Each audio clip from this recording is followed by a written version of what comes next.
Alrighty, folks, just dropping in to give you a quick little review as to what happened last night for the Indy Fuel. Unfortunately, they did lose to Toledo last night, 3-2 in overtime. Um, I know that there was a lot of animosity, a lot of calling for Coulter and Wilson to be released.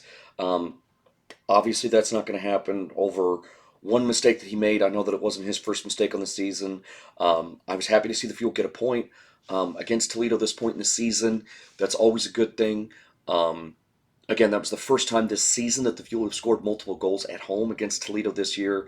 But the fact that they were pretty significantly limited by the Walleye, that's something that Toledo has been able to do against them all season long.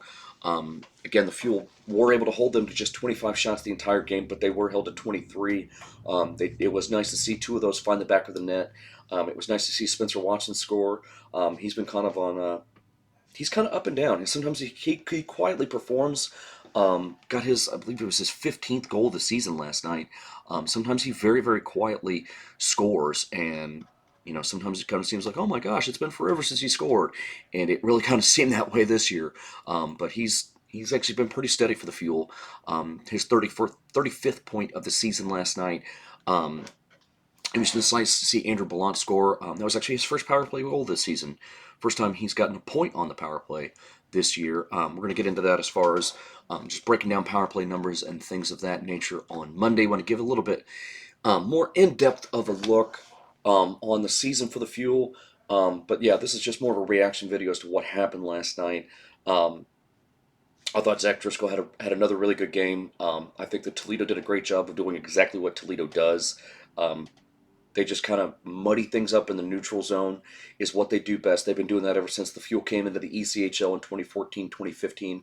Since I've been watching them, there was a couple seasons under Doug Christensen that the Fuel really had Toledo's number, that they were able to just kind of flip Toledo on their head and just throw Toledo's game right back in their face by being very, very aggressive defensively. And I think that that's something that Dalmayo needs to look at a little bit, because I think that that's something that this Fuel forward group is capable of doing. But I think that they're just right now, they're just kind of half a step too slow.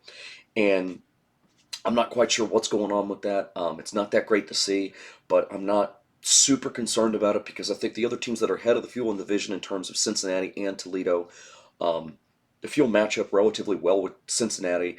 They've not performed great against the Cyclones this year, but I think that they do perform well against them. I think they perform really well against Fort Wayne. I think those two teams are very evenly matched when they play each other. The Fuel are about 9 points clear of the Comets in the standings right now. So they should pretty much be set in terms of being in third place for the rest of the season, unless we see an absolutely epic collapse. So knock on wood for that. Um, but they're pretty much, I think, going to be set in that third position. But again, um, decent play last night. Um, Again, some good play. Andrew Ballant scoring on the power play, um, and then just for old time's sake, as a shout out to Corey, this one is just for you for the Fuel's first play-by-play announcer of all time. As entertaining as he was to listen to, if you don't know what I'm talking about, you can search for him. Just search Terry Figarelli and listen to some of his calls. And just, I'm very, very happy to have Andrew Smith on the mic, making for the play-by-play calls, because Spencer Watson's goal last night, it was just a good golly, Miss Molly, what a shot from Spencer Watson! And just so, Corey, that one's for you. Couldn't get the Alex Weidman in there. But yeah, Terry Figarelli had some very, very interesting calls of games. I remember listening to him calling games when the Fuel were down in Evansville, when I was driving around working for Papa John's back then. But so that was my analysis as to what happened last night. So hopefully the Fuel can come back tonight. And we will see what happens when they take on the Comets. Have a great night, everybody.